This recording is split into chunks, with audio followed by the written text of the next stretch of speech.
Good morning, everyone. I'll be explaining you the instruction cycle state diagram. Um,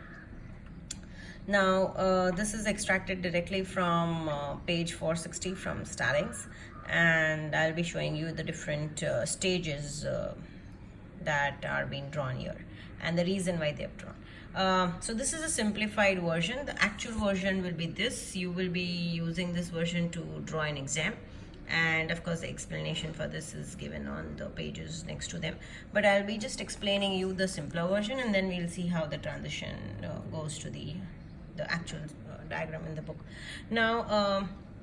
Basically I have chosen this example. Say for example there is an instruction which says move AL comma BX plus SI plus 4. So the data from this address from the memory will be going to AL. Now basically when we write any instruction in memory, the first thing is we have a set of instructions that we have written in a program. Okay, so we have a set of instructions that written in a program, and we have to fetch every instruction before we start decoding and start understanding the meaning of that particular instruction and things like that. So we need to first find the opcode, the instruction, and basically where the instruction is stored in memory. So there will be a memory address, and we should know which address we have to start executing the code. So this is usually given by something called as program counter, or it's also called as instruction pointer in some of the processors. Here we are assuming it's a generic processor, and we are not talking anything specific about a single processor. Hence the instruction is always stored in PC or program counter. So the first thing is, the first diagram or the first start of this whole thing is instruction address calculation. We have to calculate the address where we want to start fetching the instructions or the opcodes from. So basically it's given by PC because PC always points to the address of the next instruction. It always points to the start of the program.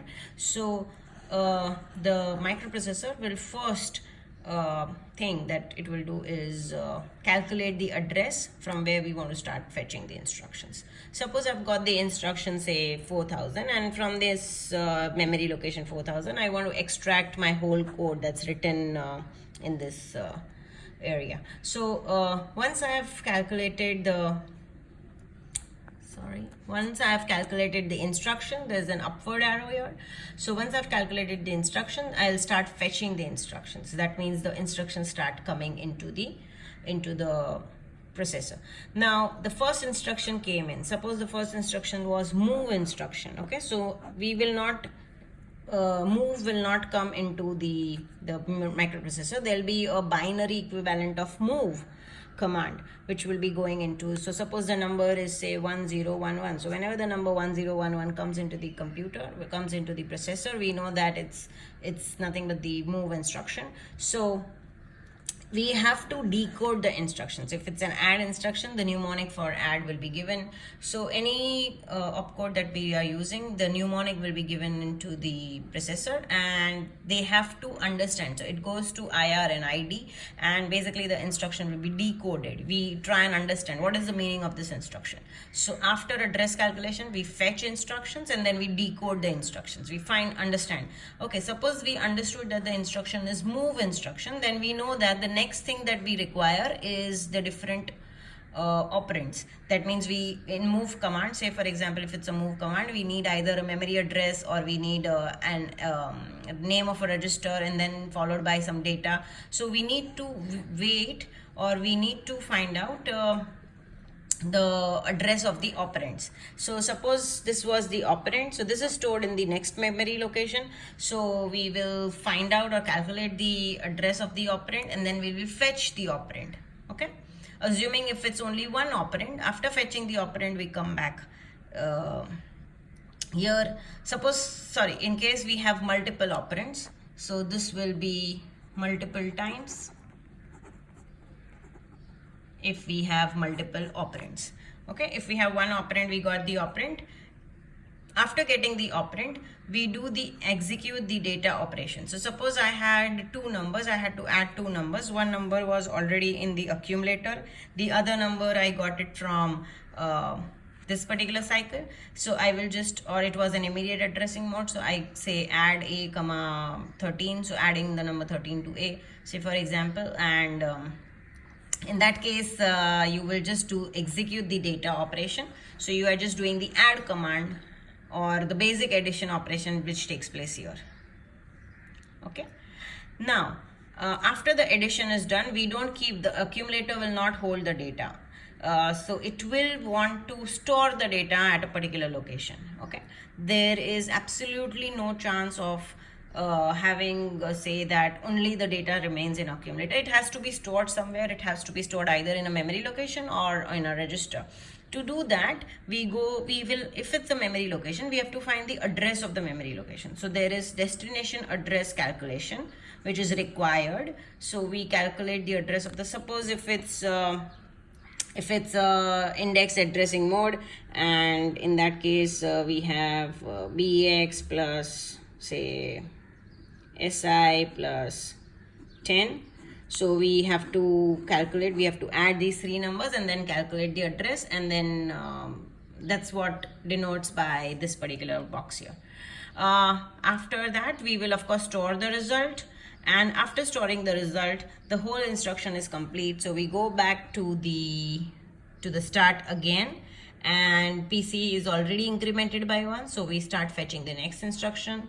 Calculating the address of the next instruction, we start fetching the opcode, decode the opcode, calculate the operand's address required, we fetch the operand.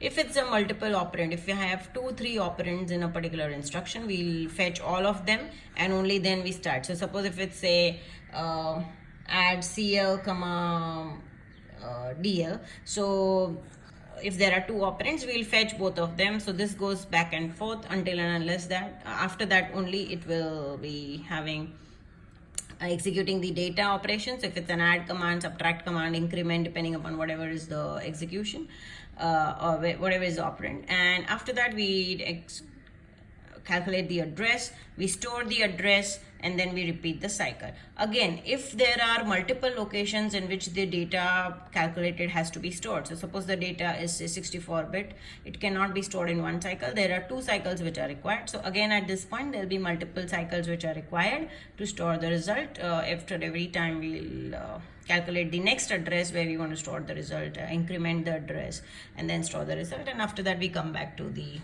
start again.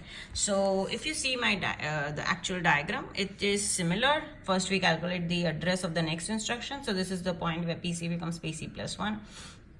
Address instruction fetch, then we decode the instruction, try and find out the meaning of the instruction, then we find the operand address.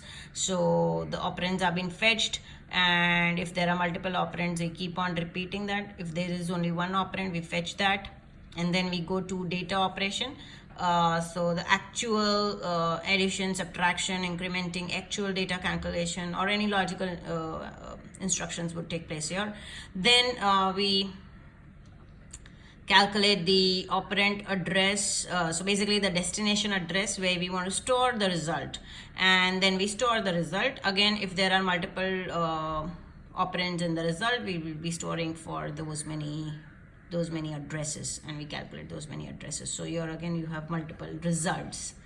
And after that, now I haven't drawn that, but usually after the whole instruction is complete, after the whole one particular cycle is complete, which is fetch, decode, and execute, it will check for interrupts. If there are any interrupts, in that it will go to the ISR routine and execute the interrupt, and then come back to the main program. In case there are no interrupts, it will directly just come back to the main program. Okay, there's also something called string instructions. Now this is specific to 8086.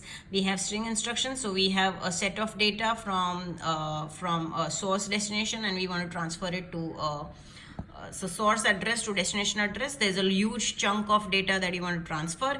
In that case, we just use moves B instruction. Moves B will transfer 1 byte of data from the source address to destination, and then automatically it increments the source and destination addresses. It transfers the second byte, so on and so forth, depending upon the number of bytes that you want to transfer. In that case, we don't fetch and decode the instruction again and again. Once I've calculated the address, I'm just executing. Because it's a string instruction, we just keep on calculating or updating the addresses, and the whole process of the string instruction takes place, which uses only one execution cycle. It doesn't require fetch and decode repeatedly. So if it's a string instruction, which is a special case data, in that case the return of the string or the vector address, it just comes here back. You don't have to go back to the fetch and the decode step for that. Okay, so that's a special case for string instructions. We just so it will be just say if I want to transfer 1000 bytes, then I will just fetch it once, decode it once, but I'll be calculating the address 1000 times. So the execution cycle is still 1000, but the fetch and decode is only once, because I've used the special instruction from the instruction set of 8086, which is string instruction.